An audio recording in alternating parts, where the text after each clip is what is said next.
छोड़ दें जो कि डिस्टर्ब्ड बॉर्डर है, उसके अलावा 4094 किलोमीटर वो भारत से घिरा हुआ है। और अगर जो उसका नीचे का दक्षिणी भाग है जो कि बे ऑफ बंगाल है, उसमें भी पूरी तरह से भारत का प्रभुत्व रहेगा, तो वो फिर पूरे डेफिनेटली और एब्सोल्युटली इंडिया लॉक्ड कंट्री हो जाएगा। नहीं, इस वो वजह से वो आपने चाह रहे हैं। आपने हाँ, आपने सही कहा कि बांग्लादेश भारत से घिरा हुआ। मैं इसको ऐसे लेता हूं कि भारत भी तो बांग्लादेश के एक बड़े हिस्से से घिरा हुआ है, जिसका फायदा चाइना भी उठाना चाह रहा है, जिसका फायदा पाकिस्तान भी उठाना चाह रहा है। क्योंकि हम देख रहे हैं कि अचानक से बहुत ज्यादा गलवैयां, पहले तलखियां थी, अब वो तलखियां गलवैयों में बदल गई हैं। पाकिस्तान के काफ़ी समय पहले ये खबर आई थी कि पाकिस्तान के जो आर्मी चीफ हैं या आईएसआई के लोग हैं वो बांग्लादेश पहुंचे थे, वहाँ की ऑर्डिनेंस फैक्ट्री में उन्होंने विजिट किया था। अब तो सुनने में ये भी आ रहा है कि जो उल्फा के जो परेश बरुआ हैं वो भारत और बांग्लादेश की सीमाओं में काफ़ी एक्टिव पाए जा रहे हैं, वहाँ पर उग्रवादी कैंप बना रहे हैं क्योंकि नॉर्थ ईस्ट से वो चले गए हैं। तो मुझे लगता है कि रत्ता साहब, ये जो गठजोड़ है, ये जो गलवैयाँ हो रही हैं, ये संकेत वही हैं जो दिखाई दे रहे हैं। अच्छा, इसमें ना मैंने जैसे पहले भी कहा कि अब थोड़ा सा रीजनल जितने भी प्लेयर्स हैं सबको अपनी जो अग्रेसिव टूवर्ड्स ईच अदर जो पॉलिसीज हैं उसको रिविजिट करना पड़ेगा, स्पेशली इंडिया को, पाकिस्तान को भी, चाइना को भी। क्योंकि हमें इसको, जब तक हम इसको रीजनल पर्सपेक्टिव में किसी चीज को नहीं देखेंगे उस वक्त तक हम लोग सेफ नहीं हैं। दूसरी जो चीज है कि जो न्यू वर्ल्ड ऑर्डर की आपने बात सुनी होगी, चाइना जो है इस वक्त पूरी दुनिया में बहुत से, सिर्फ इस रीजन में काम नहीं कर रहा, वो अमेरिका में भी काम कर रहा है, वो कनाडा को अपने साथ मिला रहा है, जो यूरोप के अंदर जो है वो मुल्कों को अपने साथ मिला रहा है। तो डेफिनेटली जिसके पास ज्यादा कार्ड्स हैं खेलने के लिए वो उसको यूज करेगा, वो उसको इस्तेमाल करेगा अपने उसके लिए। हिस्टोरिकली जनरल साहब जो है वो इसको बैक करेंगे कि इंडिया जो यूएस है उसने दुनिया को कंट्रोल कैसे किया है। उसने मिलिट्री और अपनी डिप्लोमेसी दोनों चीजों को हथियार के तौर पे यूज करके उसने पूरी दुनिया को कंट्रोल किया है। और अब चाइना जो है एक नए मॉडल के साथ आ रहा है, उसने तमाम मुल्कों को ख्वाब दिखाया है प्रॉफिटेबिलिटी का, कि आप जो है प्रॉफिटेबिलिटी दीजिए, आप लड़ क्यों रहे हैं, आप अपनी जिंदगी को बेहतर कीजिए, अपने स्टैंडर्ड ऑफ लाइफ को बेहतर कीजिए। तो ये वाला मॉडल जो है ये उससे भी ज्यादा हमें सक्सेसफुल नजर आया है पिछले 30 साल के अंदर। तो मेरा ख्याल है कि जो जितने भी इस रीजन के कंट्रीज हैं, स्पेशली साउथ एशिया और चाइना के साथ मिलके हम सबको एक अलग से जो है एक कोई भी एक बनानी चाहिए, एक कोई भी जिस तरह से यूनाइटेड नेशंस है इसी तरह से हमें कोई एक अलग से तंजीम बनानी चाहिए जो इस रीजन को देखे। डेफिनेटली अभी है एक सार्क, लेकिन वो उतनी ज्यादा इफेक्टिव नहीं है, उसको भी इफेक्टिव करने की जरूरत है। और हमारे जो इर्द गिर्द आने वाले दौर में मैं अगले 30 साल में देख रहा हूं कि यूरोप जो है वो सारा हमारे रीजन की तरफ देख रहा होगा, इंडिया की तरफ, पाकिस्तान की तरफ, चाइना की तरफ, क्योंकि उसकी डिपेंडेबिलिटी जो है हम पे दिन ब दिन बढ़ रही है। ये बात कोई भी इकोनॉमिस्ट जो है वो आपको बड़े इजीली बता सकता है। तो हमें एज अ रीजनल प्लेयर्स, मेरा यही पॉइंट है कि हमें इसको रीजनल पर्सपेक्टिव में देखना चाहिए, अपने ऑप्शंस को सेव करना चाहिए और इनके ऊपर हमारी जो एक कॉमन रणनीति जो आप कहते हैं वर्ड, हमारी कॉमन रणनीति होनी चाहिए अपने ऑप्शंस को लेके, अपने बॉर्डर्स को लेके। और जो हमारे जो इख्तलाफात हैं जिन चीज़ों के ऊपर, जो हमारे लड़ाइयाँ हैं जिन चीज़ों के ऊपर, हमें उसको टेबल पे बैठ के फौरन रिजॉल्व करना बिल्कुल सही चाहिए, सही कह रहे हैं ताकि आप। हम अली अपने अशरफ डायरेक्शन रत्ता को साहब सही दुरुस्त कह रहे करें। हैं। मुझे लगता है कि अगर आप पाकिस्तान के सियासत पर बैठे होते, प्रमुख पद पर बैठे होते, तो अगर आप जैसा आदमी बैठा होता तो वाकई परिस्थितियां अलग होती। लेकिन दुर्भाग्य की बात है कि आप बैठे नहीं हैं। बैठे तो वो लोग हैं जो आप बोल रहे हैं ठीक उसके उलट काम कर रहे हैं, उसके उलट रणनीति बता रहे हैं। लेकिन मुझे लगता है कि श्रुति जी, ये जो बात दत्ता कर रहे हैं बहुत बेहतर बात कर रहे हैं कि अब तमाम देशों को अपनी जो स्ट्रेटजी है उसको रिविजिट करने की ज़रूरत है।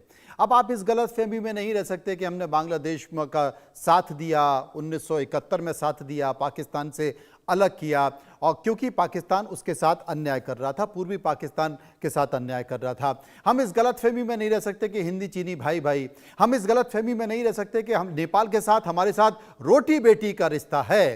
क्योंकि हर देश से जो संकेत निकल कर आ रहे हैं वो संकेत बड़े अजीब से संकेत हैं, और भारत को अपने पड़ोसी देशों के साथ अब भावनात्मक तौर पर नहीं बल्कि रणनीतिक तौर पर गंभीरता से सोचने की जरूरत है।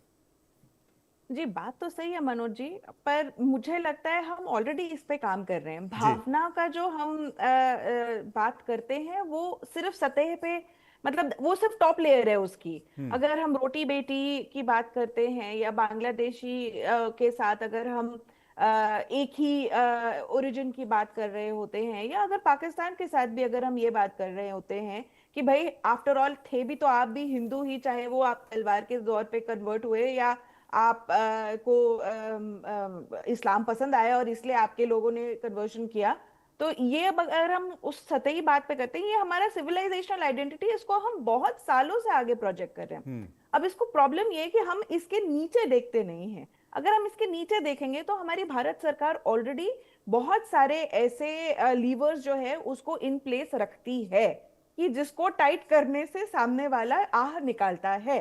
हम रोटी बेटी के नाम पे सिर्फ चुप नहीं हो जाते, हमें भी पता है कि सियासत ऐसी चीज है, ऐसा खेल है, आज जो दोस्त है वो कल दुश्मन भी हो सकता है। तो हम अपने लीवर्स इन प्लेस रखते हैं।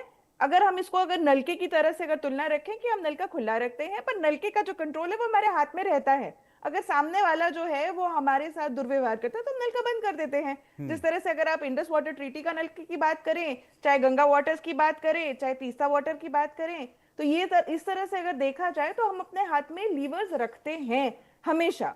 लेकिन हम भाईचारे की बात सबसे पहले करते हैं। तो हमारी सिविलाइजेशनल आइडेंटिटी को हम भूलते नहीं है, और ये हमारी रिस्पॉन्सिबिलिटी है। दी कंटिन्यूअस सिविलाइजेशन, 5000 7000 साल से भी पुरानी हमारी जो ये सिविलाइजेशनल कंटिन्यूअस सिविलाइजेशन चलती आ रही है, ये हमारी अकेले पूरे विश्व में ऐसी आइडेंटिटी है। इसमें हमारा दायित्व आता है कि जो लोग हमारे साथ हिस्टोरिकली जुड़े हुए थे उनको ये बार बार याद दिलाएं कि आप हमारे ही भाई हैं। आप जिस चीज में आस्था रखते थे या हैं वो हम भी हैं, और हम साथ में अगर खड़े होंगे तो ये हमारे लिए अच्छा है। पर इसके अंदर जैसे रत्ता जी को अगर मैं बात में थोड़ा अगर काउंटर दूं तो actions also play a role.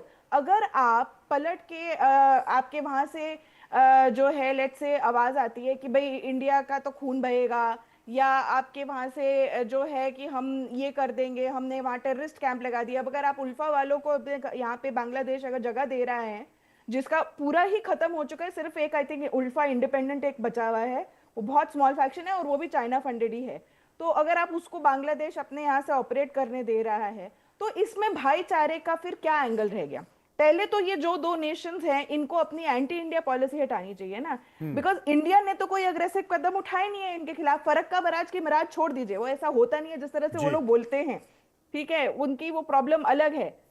ये जो गढ़े हुए नैरेटिव्स हैं उनको छोड़ के उनके बियॉन्ड अगर वो देखेंगे, इंडिया ने कोई भी एक्सपेंशनिस्ट काम ना पाकिस्तान की तरफ किया है, ना उन्होंने चाइना की तरफ किया है, ना उन्होंने नेपाल की तरफ किया है, और ना उन्होंने बांग्लादेश की तरफ किया है। तो इन सब जगहों में एंटी इंडिया सेंटिमेंट फेस्टर करना रिलीजियस बेसिस पे या जियोपॉलिटिकल बेसिस पे, इसका एक ही मतलब रह जाता है कि कोई ना कोई या तो आपको ये नैरेटिव फीड कर रहे होते हैं या आपकी आवाम को उस तरह से भड़का के वोट बैंक पॉलिटिक्स खेल रही जा रही होती है। अली अशरफ कुछ कह रहे हैं, हमने नहीं किया तो ये इसके लिए हमें रिस्पांसिबल नहीं होल्ड करना चाहिए। देखिए मैं यही चीज कह रहा हूं कि हमें ये जो भी आपने दोबारा बात की, ये हमने एक दूसरे के ऊपर जो ब्लेम गेम वाली कहानी है, इससे हमें एक स्टेप पीछे आना पड़ेगा। अगर मैं उसी चीज को काउंटर करूं जो आप कह रही हैं कि इंडिया के अगेंस्ट जो पॉलिसी है उसको चेंज करना पड़ेगा, तो आप जरा इस चीज को देखिए कि इस वक्त रीजन के अंदर आपके साथ बंगाल है, आपके साथ नेपाल है, आपके साथ चाइना है, आपके साथ पाकिस्तान है। ये आपके पास 4 मेजर कंट्रीज हैं जो आपके साथ बॉर्डर शेयर करते हैं। आपका मेजॉरिटी बॉर्डर यही शेयर करते हैं, बल्कि सारा बॉर्डर यही शेयर करते हैं, और आपके चारों के साथ ताल्लुकात अच्छे नहीं हैं। तो इन चारों को अपने जो है पॉलिसी रिविजिट करनी है या आपको रिविजिट करनी है, इसको भी जरा सोचिए। अनुज जी जवाब दे देंगे। वन पर्टिकुलर पॉलिसी रहता जी जहां पे इंडिया ने इनके खिलाफ काम किया हो। हमने क्या आपके खिलाफ काम किया था? जी मनोज, अभी भी आप देखिएगा जब ये पूरे दुनिया में तेल का संकट हो रहा था तब भी भारत ने श्रीलंका को भी, बांग्लादेश को भी, नेपाल को भी तेल दिया है। जो जब कोरोना हुआ था 160 से ज्यादा देशों को हमने वैक्सीन मुफ्त बांटी है। तो भारत का जो विचार है वो हमेशा से भिन्न रहा है। और ये जो जब मैं भारत का विचार कहता हूं, ये रत्ना जी समझेंगे इस बात को, पूरे भारत की मैं बात कर रहा हूं। बांग्लादेश भी भारत ही था, बहुत ज्यादा पुरानी बात नहीं है। आप अगर अपने ग्रैंडफादर का, आप अपने 100 साल पीछे जाइए, 100 भी नहीं है, कहाँ 100 साल है, कहाँ 100 साल है, 1947। आप, मैं बता रहा हूँ आधे पाकिस्तान की प्रॉपर्टीज आज भी यहाँ पर है। परवेज मुशर्रफ की हवेली दिल्ली में है। आप देखिए पूरा ये जो था वो एक जनरल था। साहब 100% ये बात सही हमें कह रहे हैं समझनी। आप। एक मैं लास्ट तो लाइन बल्कि इस लेवल पे कहता हूं। एक लास्ट लाइन, ये जो हमारा डिवीजन था वो अंग्रेजों की साजिश थी हमारे खिलाफ। ये बात याद रखें, सबके जनरल खिलाफ, साहब हमारे इसमें खिलाफ भी, इसमें पाकिस्तान के खिलाफ भी। और मैं तो इस लेवल पे कहता हूं कि जिस रीजन में हम हैं, बांग्लादेश, हिंदुस्तान, पाकिस्तान, हम एक्चुअली अमेरिका वाला स्टेटस जो है हम इंजॉय कर रहे थे 100 ईयर से। ठीक है, हमने अपना वो स्टेटस जो है लड़ाई करके, अपने आप को डिवाइड करके और फर्दर लड़ाइयां करके हमने वो अपना स्टेटस खो दिया। तो अगर हमें वो अपना स्टेटस वापस लेना है, कि हमें अगर दुनिया की 25% इकोनॉमी होना है, अगर हमें दुनिया को रूल करना है, तो हमें फिर जुड़ना पड़ेगा। हमें इस तरह के ब्लेम गेम से निकलना पड़ेगा होएगा, कि होएगा। आप नहीं, हमारे बिल्कुल साथ ये कर रहे हैं, आप हम सही कह रहे हैं, आप हाँ, सही कह रहे हैं, होएगा, लेकिन ये होएगा। अली अशरफ रत्ता बोल रहे हैं। अगर ये पाकिस्तान के सबसे बड़े ओहदे पर बैठे कोई व्यक्ति कहे तो समझ में भी आता है, लेकिन वो कहते कुछ और हैं, करते कुछ और हैं। खैर, ये बड़ी बात है। बहुत बहुत शुक्रिया करूंगा सभी लोगों का जो मेरे साथ इस चर्चा में जुड़े रहे। हम बात कर रहे थे, बहुत बहुत शुक्रिया करेंगे। आगे बढ़ते हैं, आपको एक बड़ी खबर बता दें। क्या बंगाल